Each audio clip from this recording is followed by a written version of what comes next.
নির্বাচনী সংস্কার নিয়ে আলোচনা শুরু হয়েছে সংসদে। সোমবার রাজ্যসভায় এই আলোচনায় অংশ নিয়ে এসআইআর ইস্যুতে সরব হন তৃণমূল সাংসদ ঋতব্রত বন্দ্যোপাধ্যায়। এসআইআর প্রক্রিয়া চলাকালীন রাজ্যে মৃত্যু হয়েছে একাধিক বিএলওর। সোমবার সেই পরিসংখ্যান তুলে ধরে নির্বাচন কমিশন ও কেন্দ্রীয় সরকারের বিরুদ্ধে সুর চড়ান তৃণমূল সাংসদ। তাঁর দাবি, এখনো পর্যন্ত রাজ্যে 4 জন বিএলওর মৃত্যু হয়েছে, কেউ আত্মহত্যা করেছেন, এটা প্রাতিষ্ঠানিক খুন।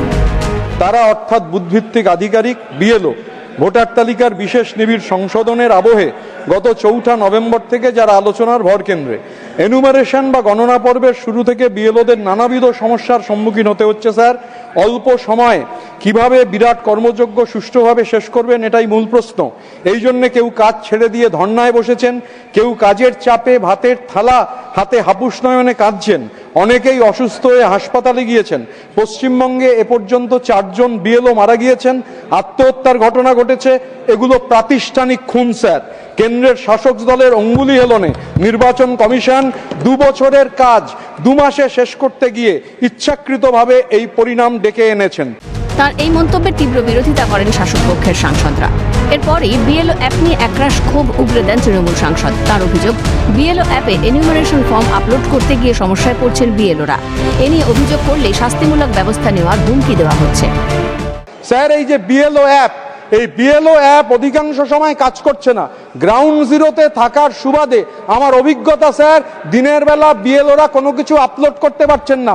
রাত 12টা থেকে ভোর 5টা অবধি রাত জেগে এই আপলোডের কাজ করতে হচ্ছে।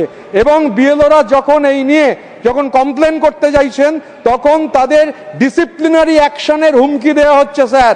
এটা হচ্ছে গ্রাউন্ডের বাস্তবতা স্যার। পাশাপাশি এসআইআর এর যৌক্তিকতাকে নিয়েও প্রশ্ন তোলেন তিনি। তার প্রশ্ন, শুধুমাত্র বাংলাতেই কেন এসআইআর হচ্ছে? সীমান্তবর্তী অসম, ত্রিপুরা এবং মেঘালয় তো এসআইআর হচ্ছে না। If the true intent of this is to remove illegal immigrants from the voter roll, why is Bengal the only border state under scrutiny? What about Assam, Meghalaya, Tripura, Mizoram, Arunachal, Nagaland, Manipur and Mizoram?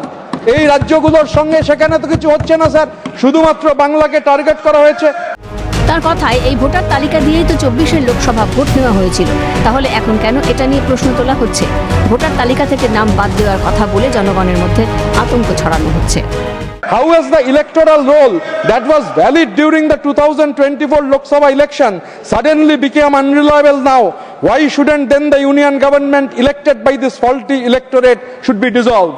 Sir, আমি জানতে চাই এখানে আপনার মাধ্যমে, আমরা বাংলায় শুনছি, আমাদের শুনতে হচ্ছে বাংলায়, যে আমরা বাংলাতে কখনো এর আগে শুনিনি, এখন শুনছি। বিজেপির নেতৃত্ব, তারা কেউ বলছেন 1 কোটি লোকের নাম বাদ যাবে, কেউ বলছেন 1 কোটি 10 লাখ বাদ যাবে, কেউ বলছেন 1 কোটি 20 লাখ বাদ যাবে। এই যে কথাগুলো বলছেন, নির্বাচন কমিশন অন্য, আমাদের তো ধারণা আমরা যদি বলতাম এত লোকের নাম বাদ যাবে, আমাদের নোটিশ ধরিয়ে দেয়া হতো। অথচ নির্বাচন কমিশন হিরণ্ময় নীরবতা পালন করছেন। এই যে কথা, যা বলে আতঙ্ক ছড়ানো হচ্ছে, কোনো ধরনের ব্যবস্থা নেওয়া হচ্ছে না। যদিও এসআইআর নিয়ে তৃণমূল সাংসদের তোলা যাবতীয় অভিযোগকে নস্যাৎ করে দিয়েছে পদ্মশরীর। বিজেপি নেতা রাহুল সিনহার কটাক্ষ, তৃণমূলের ভোটে যে তার চাবিটাই ভেঙে গিয়েছে।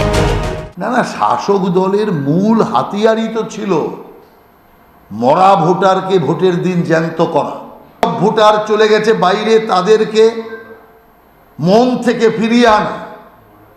আর যারা অনুপ্রবেশকারী, বাংলাদেশ থেকে এসছে, মায়ানমার থেকে এসছে, সেই মুসলমান অনুপ্রবেশকারীদেরকে ভোটের দিন ভোট দেওয়ানো তৃণমূলের জেতার একমাত্র চাবিকাঠি। এই চাবিটাই যদি ভেঙে যায়, ও তালা আর খুলবে না।